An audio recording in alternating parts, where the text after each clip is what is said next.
Let's now take a minute of silence for the lives that were lost and irreparably harmed on January 6, 2021.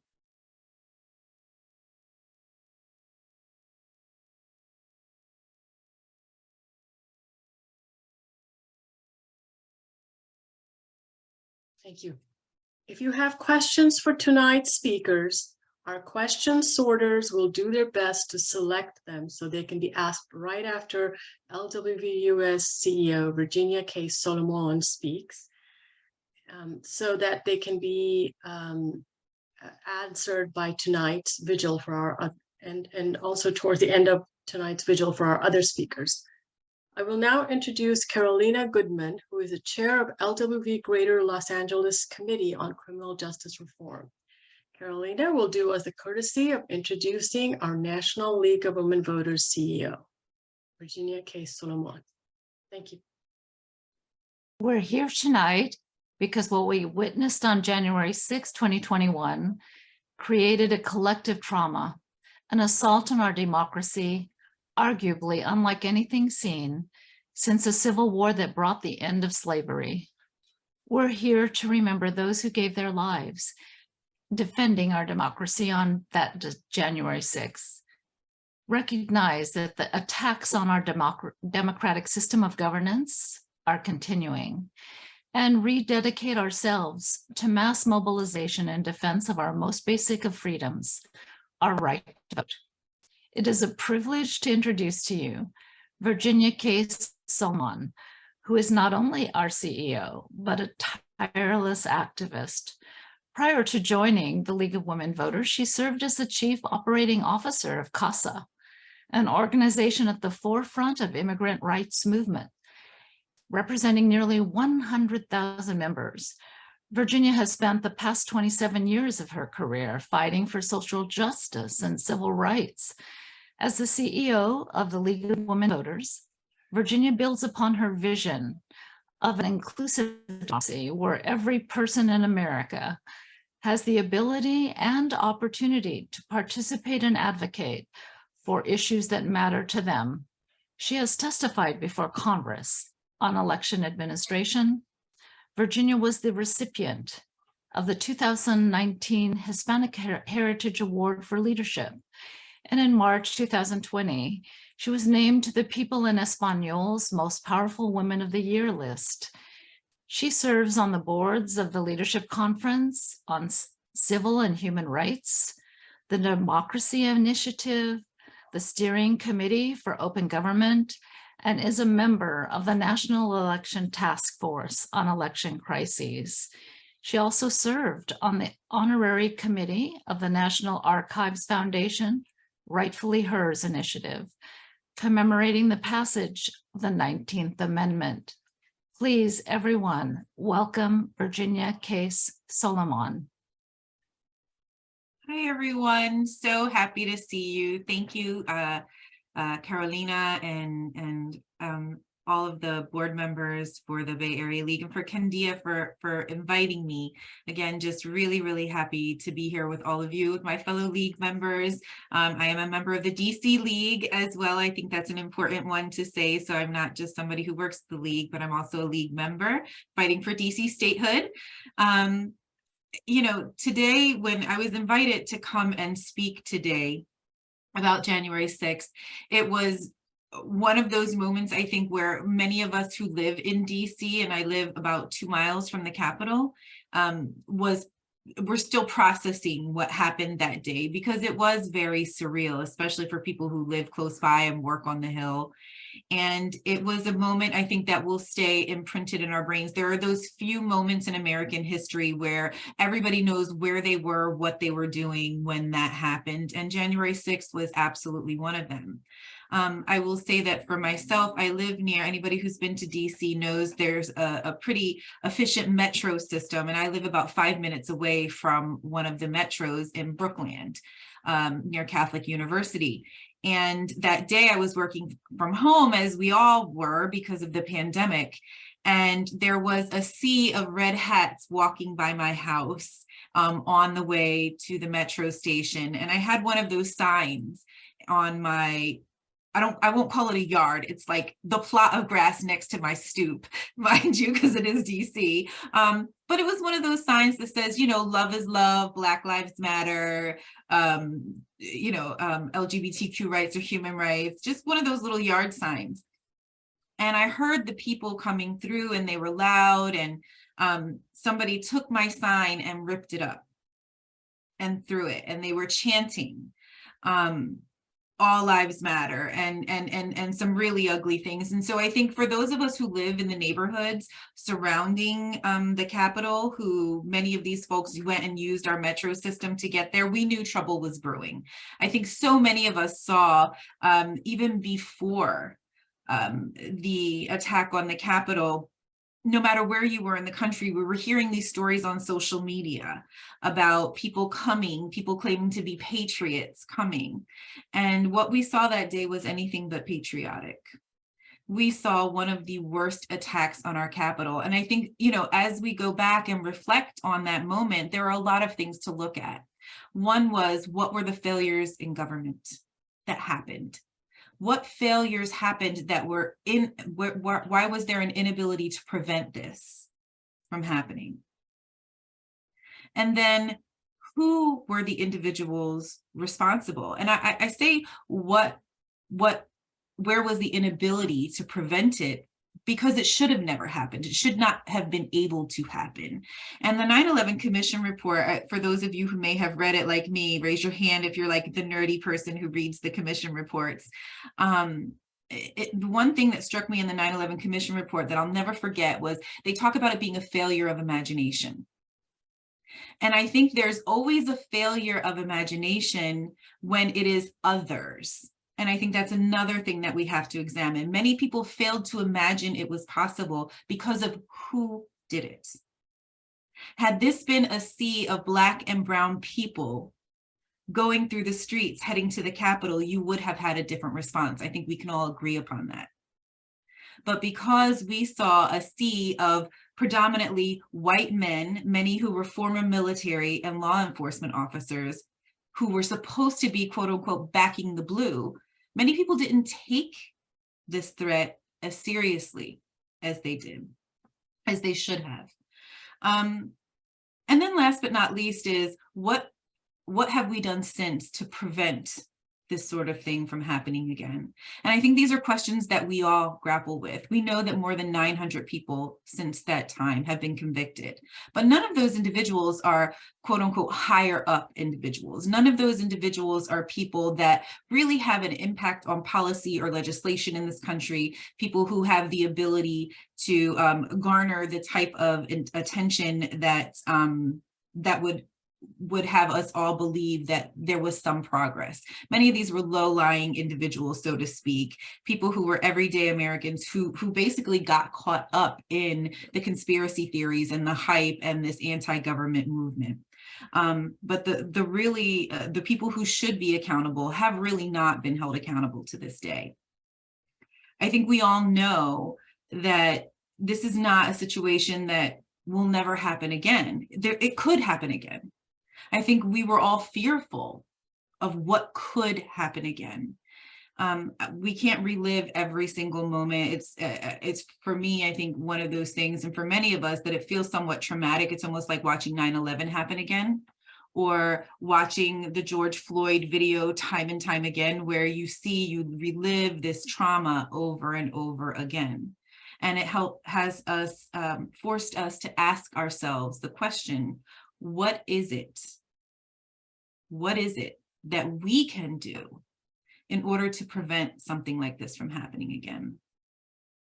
And I think the first thing that we have to do is tell the truth.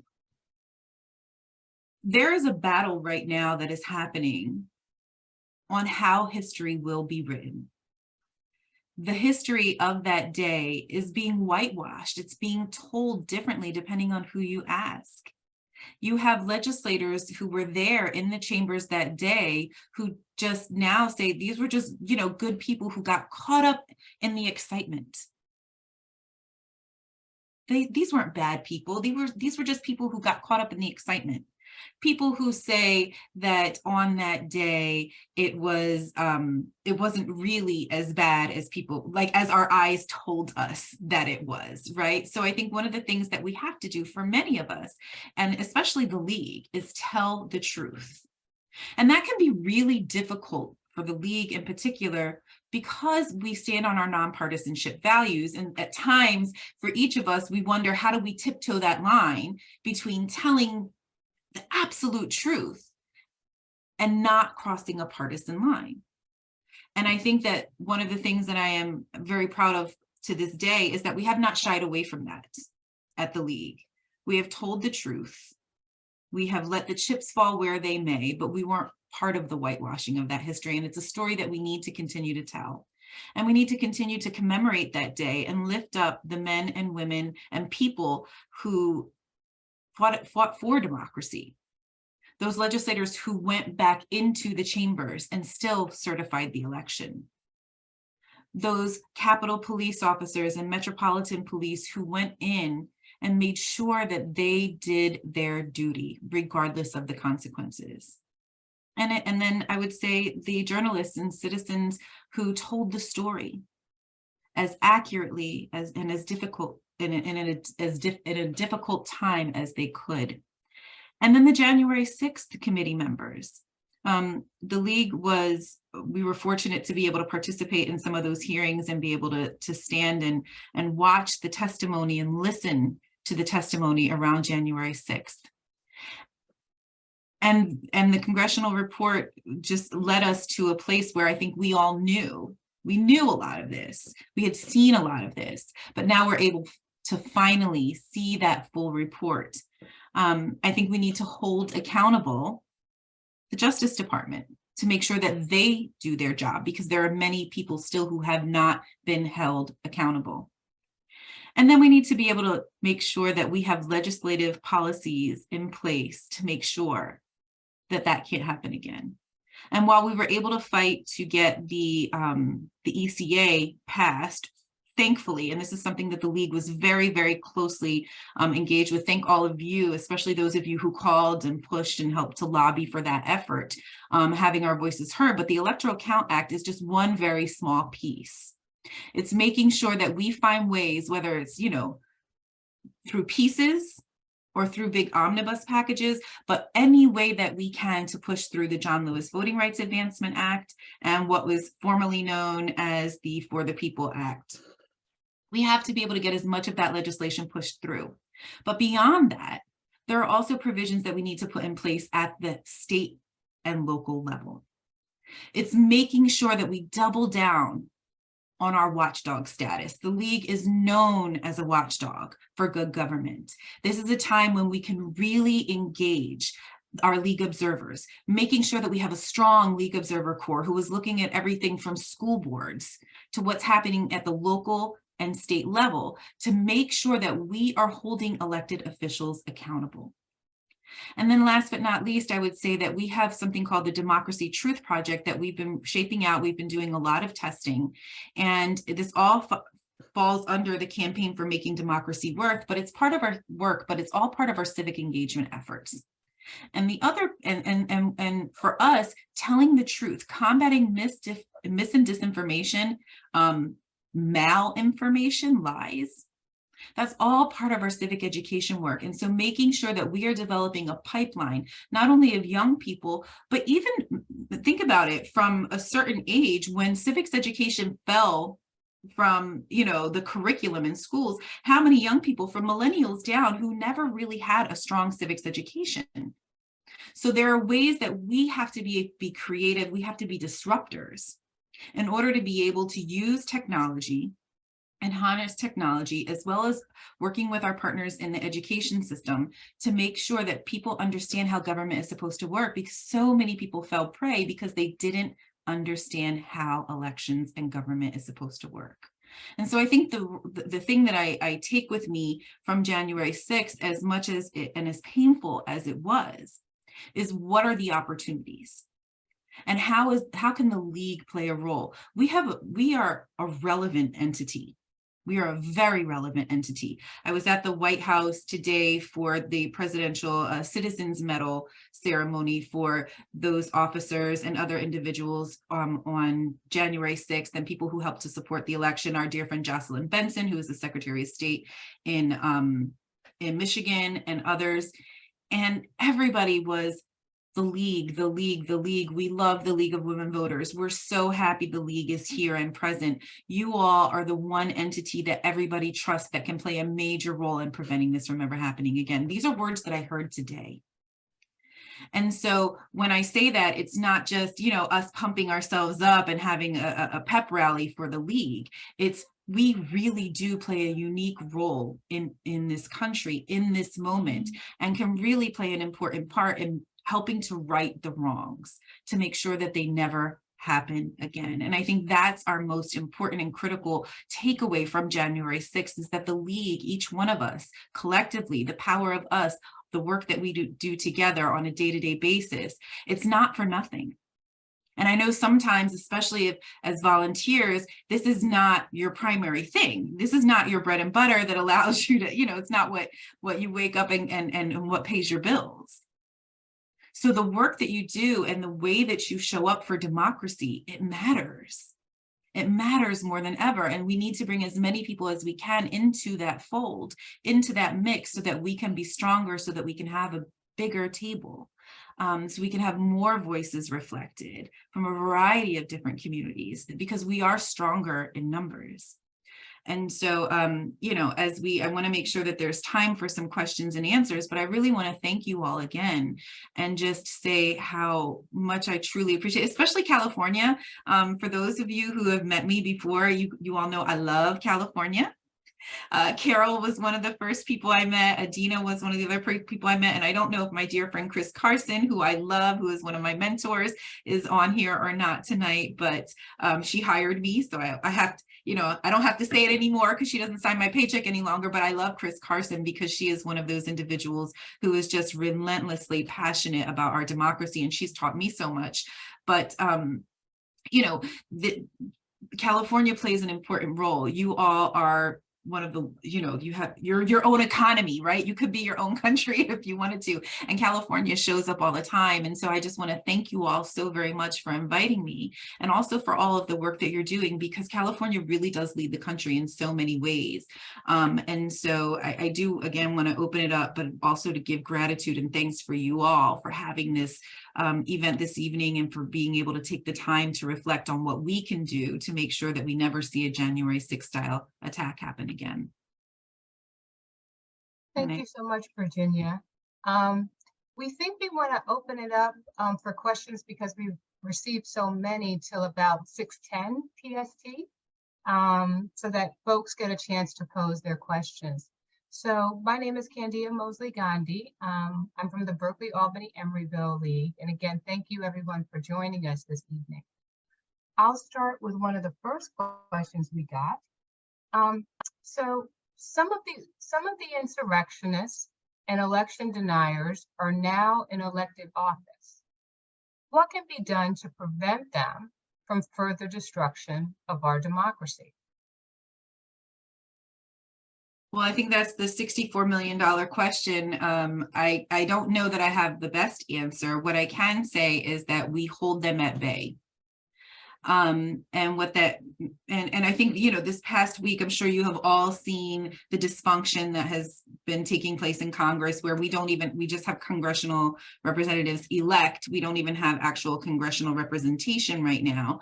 And I think one of the things that we need to do is anticipate what would happen if people wanted to be most disruptive. This is a chess game for us. We're not playing checkers. This is 3D chess. We always have to be anticipating what damage could be done. That failure of imagination that I spoke about from the 9/11 Commission report, we can't have that. We can't have a failure of imagination. And so we need to be thinking ahead all of the time. I think there are a few things once Congress gets its act together and is actually sworn in, once they have a speaker who knows if tonight is the lucky, what is this, 13 or whatever, tonight at 10 p.m. my time, in about an hour from now. But then it's a matter of making sure that we are lobbying and holding people accountable. And this is where I think the power of organizing really comes into play. There are about 150 election deniers who were elected to Congress this year. You see the most prominent 20 of those who have been really engaged in this past week, but there are 150 election deniers on the Republican side of the House. And I don't say that as a partisan statement, it's just fact.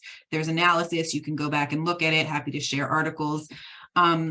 So I think it's making sure the squeaky wheel always gets the oil. And so it's whose voices are they hearing? And that's where local leagues are critically important. More than ever, our local leagues hold so much power because that means that we are constantly making those phone calls, that we are sending letters, we are sending emails, we are making sure that they hear from their constituents. Every single one of those 150 election deniers, making sure that we are letting them know what it is we want and being the loudest voice in the room. And so I think that's one thing for local leagues. The other thing I would say is we need to really think about what that watchdog status looks like. Again, I go back to the league observers because many of these people emerged from it wasn't out of nowhere. They were either school board members or had been part of some local community group or something else. And so we need to be thinking about who those individuals are and what motivates them and who do they listen to. Right? So it's paying really close attention. When I say all politics is local, it means that more now than ever. And so again, I would think that that is one of the things that we can the most important things that we can do is really having our voices heard and organizing our communities as much as we possibly can. Thank you. The next question is, how can we best use our time and energy to help our government and work as we prepare for the 2024 election? Can you repeat that again? It went out a little bit. I'm sorry on my audio. Oh, that's okay. How can we best use our time and energy to help our government work and to prepare for the 2024 election? Well, it depends on how you define government. If we're talking about state government versus federal government, I think at the state level, one of the things that I love about California is, well, and probably is I would find miserable if I lived in California, but you guys have the longest ballot in like American history. I noticed you have very long ballots, but you all are very effective at using ballot measures. You're very effective at making sure that you have good progressive legislation in place. And I think when it comes to election administration in California in particular, but for all states around the country, it's looking at all of those elections the administrative piece, the piece that nobody really likes to get into, that wonky piece. We need wonky folks more than ever to be doing that analysis of what election policy looks like, to make sure that people can't co-opt and find those loopholes. We need to start to be able to think in a way that is different than the way that we've always thought. And what I mean by that is, and I'll share this after a kind of an anecdote for you. When I was working in the immigrant rights movement, after President Trump had been elected, we got a subpoena from the Homeland Security around our membership records, our members. They wanted to subpoena our member database. They were looking for people who were undocumented in this country. And so we had a big fight on our hands. They found a loophole, something that we didn't think that they would ever use against us. And so Alejandro Mayorkas, who is the Secretary of Homeland Security now, who was a friend to us, was working in a private law firm at the time. I called him up and I said, Ale, can you come talk to us? I don't know what to do here. Do we have to give this information over? And so he helped with some legal information. But what he did, which was the most important thing he could do, is he looked at our member database. He had a team of attorneys who looked at this pro bono, looked at what the rules were in Homeland Security, looked at what we had in place. And he said, you need to think the way that your opposition thinks. He said, oftentimes we're fighting for good and we're never thinking about people who want to do harm and want to do evil will do.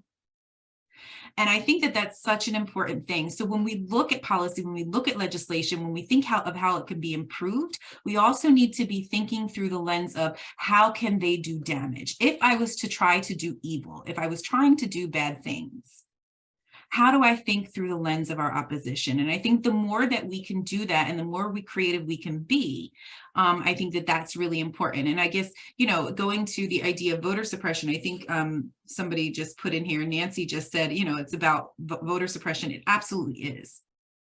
And that's why we have to think about, if you wanted to suppress the vote, if you wanted to overturn the vote, if you wanted to do those things, what would you do and how would you attack? And so they're going to find loopholes. And I don't say this as a conspiracy theorist. I used to think I was, but now I realize, no, this is really what is happening. And it's happening very much at the state and local level before it even gets to the federal government. And so I think that's one thing that everybody should be doing, is how can they do damage with what currently exists? What are the loopholes? How do we close them? And how can we make sure that they can't take advantage of rules that already exist and bastardize those rules? I think what you just said relates to the next question that we've been given. So someone wrote, I am concerned about leagues in states where voter suppression is most intense. What can we do as California leagues to support our brothers and sisters in other states? Yeah, that's a really good question. One of the things that we've seen some leagues do, and actually in California, I think you all have done this before as well. There are some leagues that don't have the same capacity that California has, for example. And the more that we can have sister leagues set up where you have kind of a counterpart, whether it's a local counterpart in a state like a Mississippi or in Arkansas, or you have another state league who might be in Georgia, for example, who don't have the same level of capacity. If you don't have the same level, not that you don't have plenty on your plates already, but if you have individuals who can lend an extra helping hand, so to speak, in supporting those leagues who maybe don't have the same level of capacity in doing the outreach, in doing that watchdog stuff, because many of these meetings and everything else we know are held online now. Zoom has kind of stuck with us. You don't have to be in person for everything. Helping with the organizing, whether it's through digital, phone calls, sending emails, all of those things. And so as we think, I remember when I first came to the league, I was so confused by the 3 levels of league, because it gets really, it gets very confusing. I think how we speak with one voice, we always hear speaking with one voice at the league. I think the more that we can speak with one voice and that we can be those supports to one another when we need additional capacity, that's the best that we can lean in. And at the national office, we are working on trying to figure out how we can do that and help with those leagues. But we've had, especially around Vote 411, for example, which I know you all use a different tool, but with Vote 411, we have leagues who weren't able to get enough candidate responses, and they just didn't have enough people to make sure that candidates would respond, for example. And so you have leagues from other states, volunteers who have decided that they're just going to make it their life's mission to make sure that every candidate responds to the candidate questionnaires.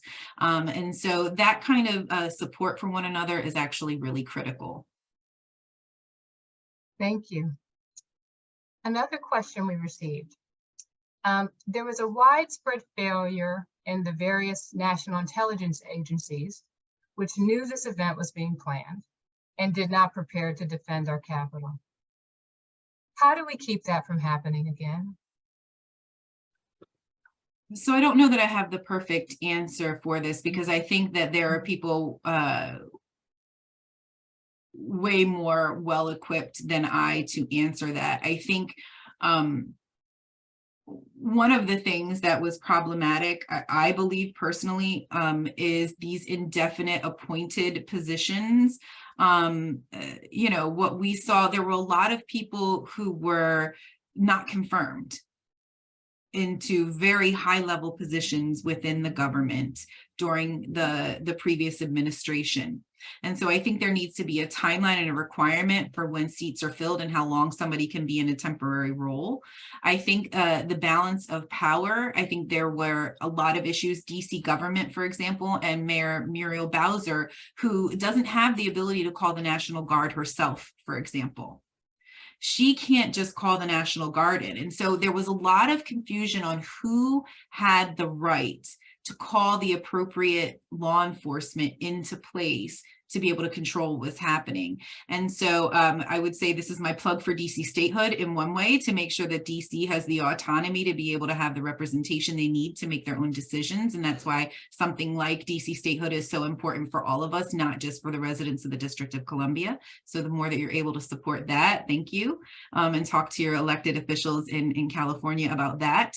But it also, again, goes to, you know, these temporary appointed positions that we need to make sure that that they are filled. And then there is, you know, a different the communication systems. I know I've used 9/11 as an example as well, but there were communication failures. And so we need to do a really deep dive into what the communication systems were not speaking to one another. There was not the interagency coordination that should have been in existence. And so there are a lot of things, I think, from a policy standpoint and from a rules standpoint that could be put in place to help mitigate the damage. I don't know if people are intent enough. I think anything is possible. So again, it's always playing that 3D chess. We can't be behind the 8 ball. I think, you know,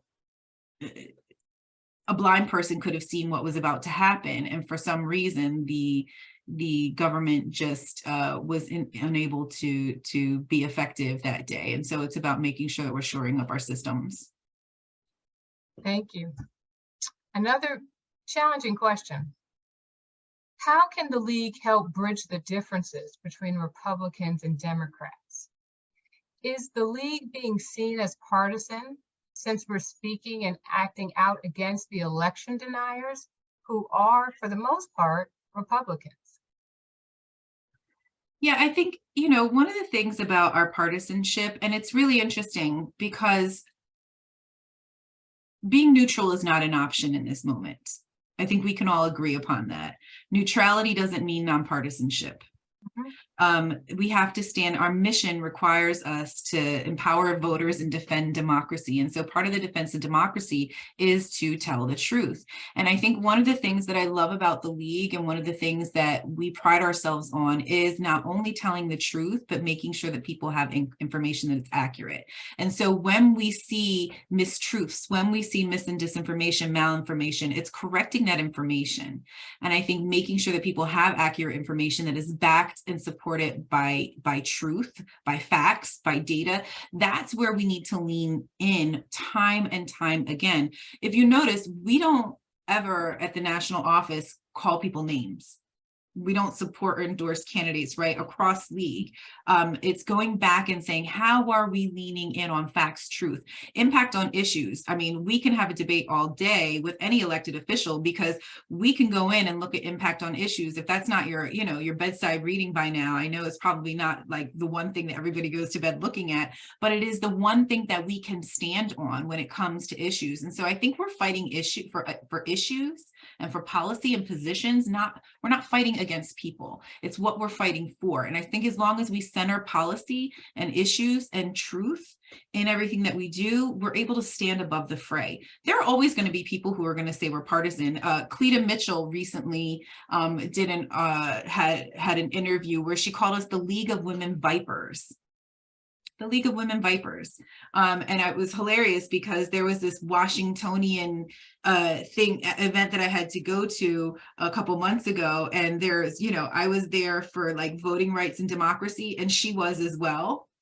And so, you know, I looked at her and I smiled. You know, she's somebody else in the democracy space, and I'm not going to sit there and make it a personal thing with this one individual. And the looks that I got was like daggers coming out of her eyes, because we were the League of Women Voters.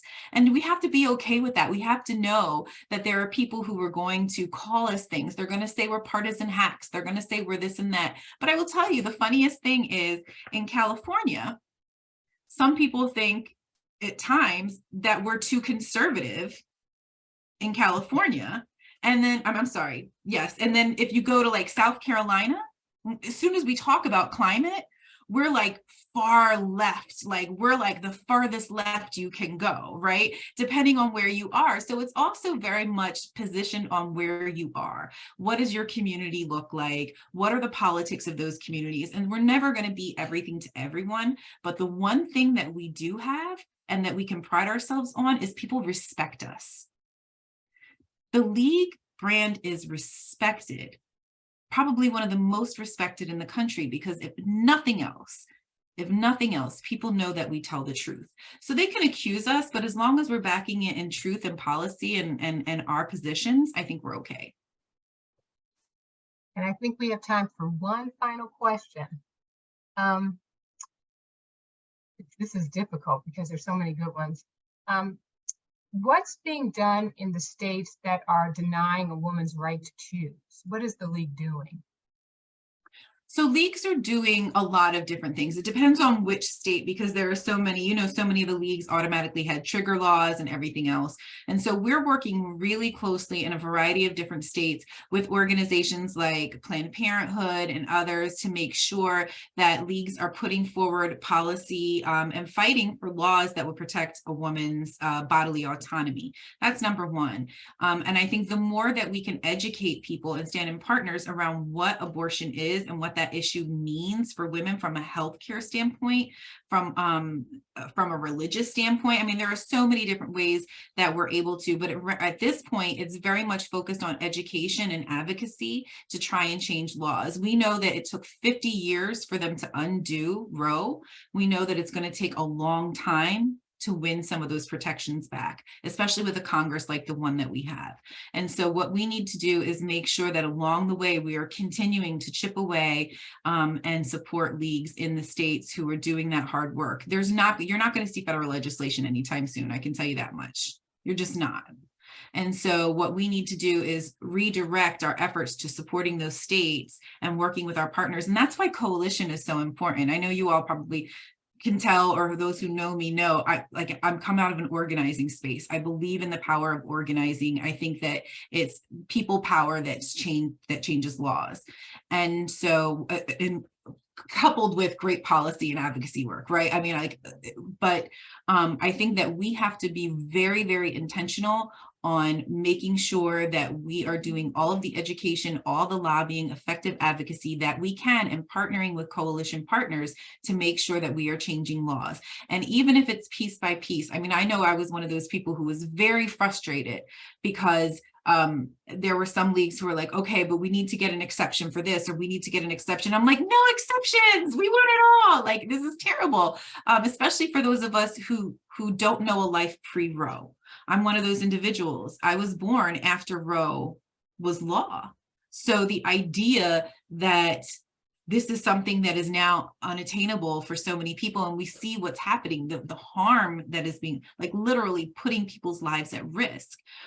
We have to be as creative as we can. The National Council on Jewish Women, like in Florida, for example, they have a lawsuit right now because they believe that it is a religious right, that it is a requirement. And so looking at unique ways on filing lawsuits to make sure that we're protecting a woman's right, all of these things are critically important. And that's why the coalition partnerships really, really matter. Shout out to the National Council on Jewish Women, because they've been a really great partner with us as well on this. Thank you so much, Virginia, for spending this time and sharing this space with us on the 2nd anniversary of the insurrection. We really, really appreciate you sharing your words this evening. I just want to thank you all. Like I said, I'm fired up, ready to go. I hope you all are. We have a lot, there's going to be a lot of noise. The one last thing, if I could leave with everybody, is, we don't have to respond to everything. Staying laser focused on our issues and not having, there are times when you do need to have tunnel vision. I think right now democracy requires that of us. And so I'm just so thankful for all of you and for pulling this together, and happy to come anytime. Carol, let me know when you want me back in California. Like, I will. Planes, I will travel again. I love California and I love all of you. So thank you so much. Thank you. Let's thank Virginia, everyone in the chat. Thank you so much. So it is now my privilege to be able to turn it over to our leader in California and president, Carol Moon Goldberg. Good evening, everyone. Welcome for being here. And Virginia, thank you so much for sharing your passion and your service to the League. It is so important, and it is so inspiring to all of us. Whenever you show up, everyone's like, oh, we get to hear Virginia speak. And I wanted to say one thing. When you mentioned the League of Women Vipers, I had a 7th grade teacher who told me If they're calling you names, it's because you're doing something that they don't like. And if we weren't doing something they didn't like, we wouldn't be called names. We would just be ignored. So it's a badge of honor. So not pleasant, but it's still a badge of honor. So I wanted to start here by talking about a woman named Doris Haddock. She was a political activist, and she became very famous in the 1990s because she adopted campaign finance reform as her big issue. And she actually, at a very advanced age of about 88, undertook to walk all the way across the United States in stages, not like all at once. It took her 14 months to do it.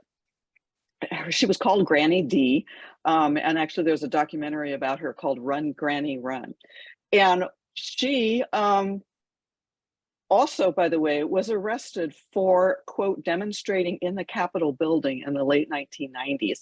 She was reading the Declaration of Independence on the Capitol steps, surrounded by other activists in favor of campaign finance reform.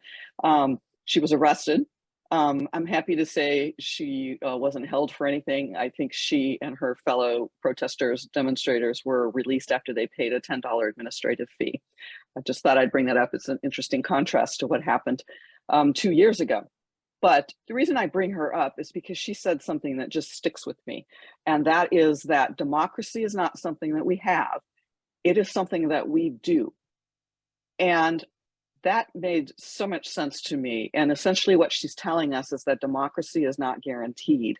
Now, our organization understands this concept, and that's why for over 100 years, the League, our mission, and the work we do matters so much, because we know that we have to work to make democracy work, to hold it for us and for all of those who follow us.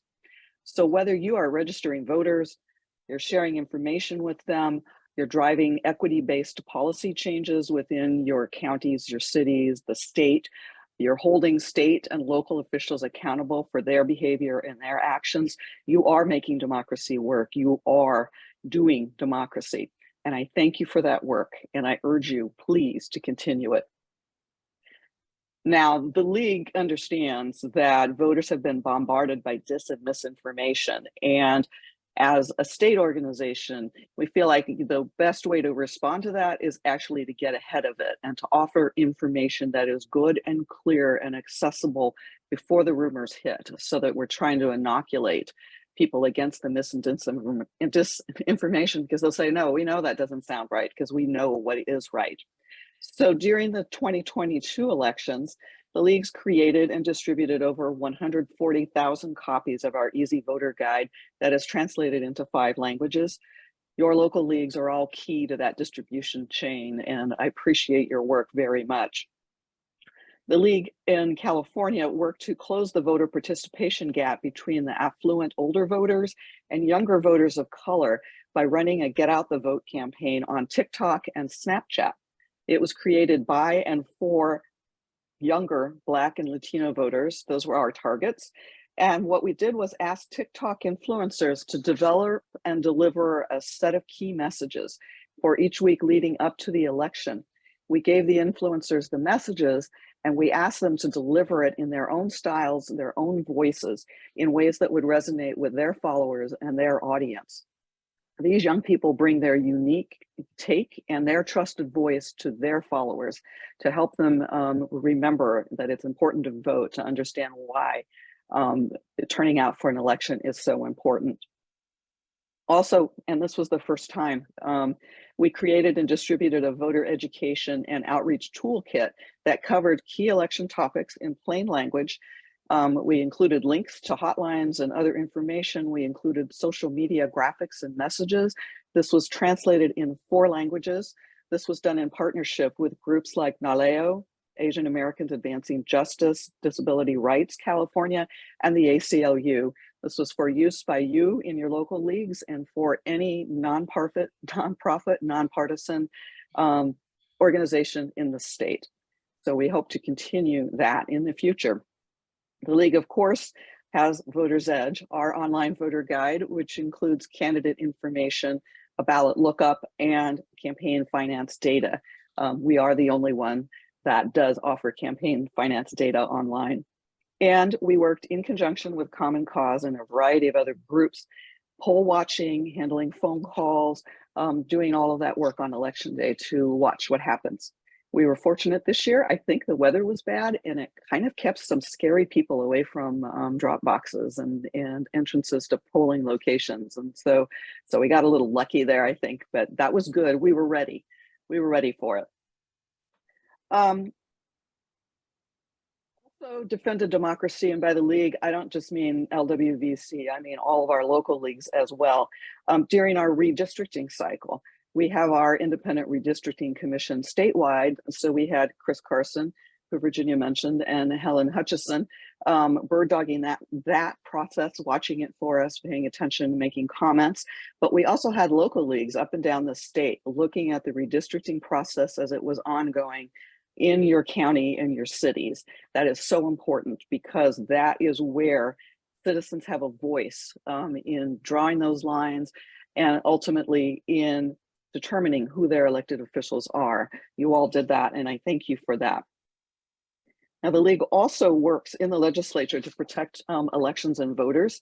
This last year, we co-sponsored a bill to prevent erroneous voter registration purges, to make sure that before a voter is purged, that voter gets notice that it's about to happen and an opportunity to stop that from happening.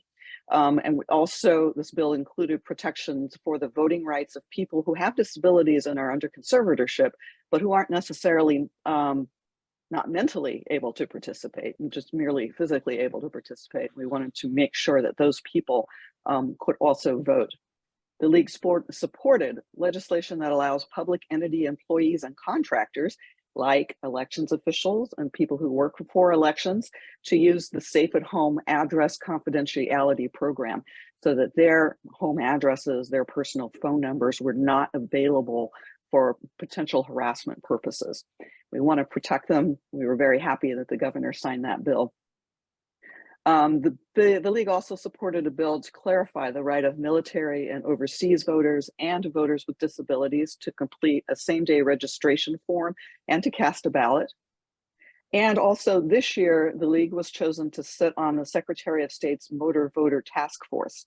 This task force was established pursuant to legislation that the league co-sponsored and supported all the way through the legislative process. And it's a task force that is charged with monitoring the Department of Motor Vehicle registration processes to make sure they're running properly, to make sure that undocumented people who hold driver's licenses are not inadvertently registered, which could be very bad for them, and to make sure that the process is understandable and open to those who are eligible to register to vote. We also supported a bill about local recall elections. This falls into the mis and disinformation category. This bill will require statements as to why a local or city recall election is being called for. On the petition that is presented to voters for signature, that explanation will be on the petition.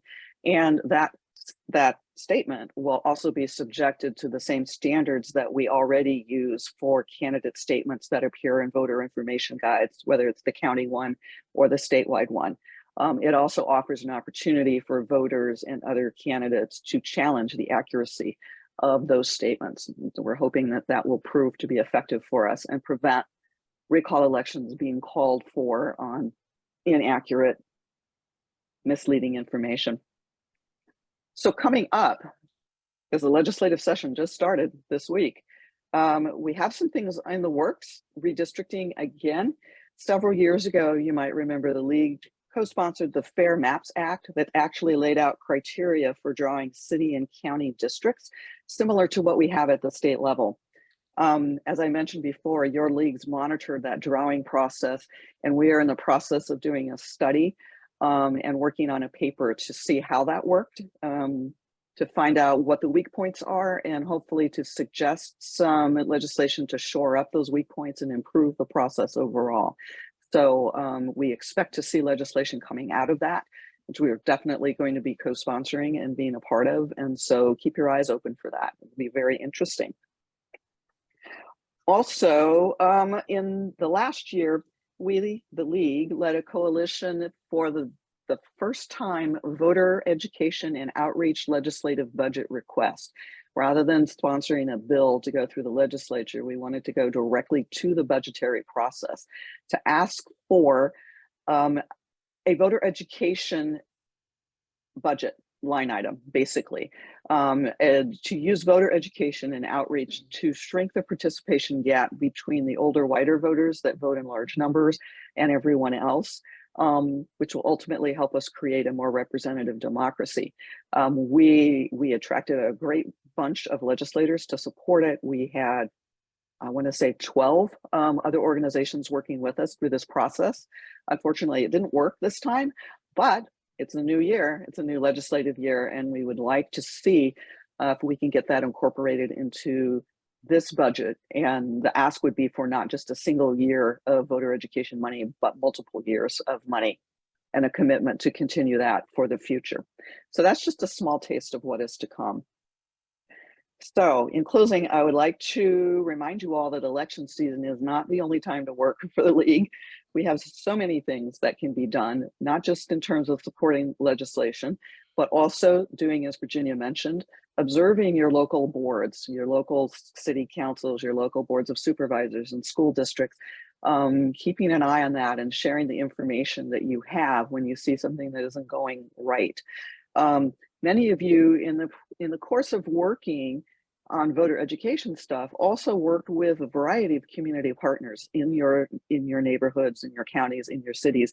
Stay in contact with those folks. See where else you can work. It doesn't have to be election related. It could be sharing duties like election observers. It could be about an issue that comes up in your community.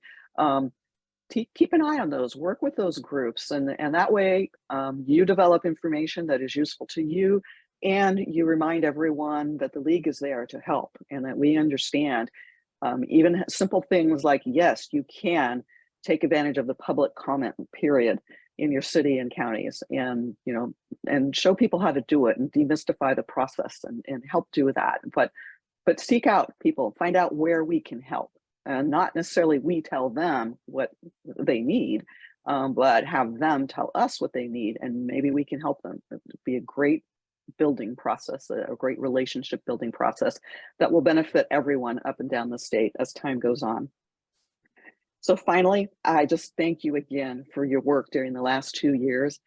Yay, League, keep it up, and I look forward to seeing what the future brings us. Thanks so much. Hi, I'm Roma Dawson, and first let me thank Carol for the leadership she provides. We are so lucky to have you here in this state with us. I'm president of the League of Women Voters of the Bay Area. League Bay Area is an ILO, an interleague organization that works in the 9 counties and 101 cities in the San Francisco Bay Area.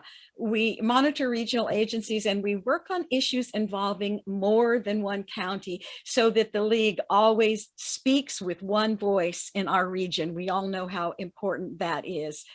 We strive to solve problems that transcend political boundaries, and we have some, many positions on preventing urban sprawl, providing workforce housing close to jobs, promoting regional transportation systems, and just to make what we do a little bit more transparent, because transparency in these huge regional agencies is one of our primary goals. Most recently, we monitored the development of Plan Bay Area 2050, developed by MTC, Metropolitan Transportation Commission. We reviewed the plan with, again, League positions at all levels in mind, and most importantly, the ability to achieve our equity goals. Monitoring the progress of Plan Bay Area is going to be part of our ongoing work. And this year, we also worked in an effort to help create a seamless public transit system among the 27 separate transit agencies in the Bay Area. And yes, you heard right, 27 separate transit agencies. We're making progress, but it's going to be, like Carol says, a lot of our work is a long slog. So we're closely watching some potential ballot measures. We're working on a study, a full-blown League study on regional government. We'll be updating some of our positions, and a shout out to Virginia in particular and Carol for mentioning Observer Corps. I'm going to put our email into chat So if any of you are interested in getting more engaged in these monolithic, sometimes unfathomable agencies, you can contact us. In reflecting on the events of January 6th and the chaos going on right now in the House, I thought of a quote that I never liked, and I can't get it out of my brain for some reason. It's from our second president, John Adams. John Adams said, "Remember, democracy never lasts long. It soon wastes, exhausts, and murders itself. There has never been a democracy yet that did not commit suicide." Those of us that volunteer our time on behalf of League of Women Voters, I firmly believe we're a critical firewall to protect democracy. There are few organizations like us that are truly nonpartisan. So at all levels of the League, local, county, regional, state, national, we need to redouble our efforts to educate and inform residents and do our part to restore confidence in government. And let me just close now by thanking the organizers, Berkeley, Albany, Emeryville, and all the others that worked on this important remembrance. And we send thanks to all of you that are participating tonight. Many, many thanks. Thank you so much, Roma. I'm Laurel Plimier, and I am the president of the League of Women Voters of Piedmont in California. And I'm just going to close us out a little bit here. All of these efforts that everyone has talked about, Virginia and Carol and Roma, all of these efforts related to election work and advocacy work take people. You know, volunteers who are passionate about democracy, who want to help create communities we're proud to be a part of. If you have a few hours to volunteer from time to time, please consider helping us. If you aren't yet a member of the League, reach out to your local league to join. Alex will post a link in the chat to help you find your local league. If if you do join the League, your dues alone help fund our advocacy efforts at the national, state, and local levels. If you have more time and you want to be more involved, please reach out to your local league. Tonight, we're celebrating all that we have accomplished, and it's really easy to be cynical if you pay attention to the national news. Democracy is messy, hard work, and we're never going to reach our goal of defending democracy and just be able to step back and say, mission accomplished, we're done. There's always going to be more work to do. So we hope that you will help us with some of that work in the months ahead. We need to get started on the work now, leading up to the 2024 election. And in doing that work, locally, you are on the front lines and really contributing to our goal of defending democracy. And in the future, we'll be celebrating you when we do celebrate our wins. And so now I'm going to turn things over to Saida to close this evening. Thank you, Laurel. Again, heartfelt thanks to all of our speakers and to all California leagues and to our active co-sponsors. Most importantly, many, many thanks to all of you for attending and supporting this event. Let us never forget that a healthy democracy requires our participation. So do become actively engaged with the League, especially in voter service, to protect our voting rights and democracy. As we start preparing for 2024, remember that the League of Women Voters, as a nonpartisan organization, plays a very important role in protecting democracy, because voting rights and good governance are nonpartisan and important for all of us. Once again, thank you so much for attending, and we look forward to you joining us as a valued member and supporter to continue to make democracy work. Thank you and good night.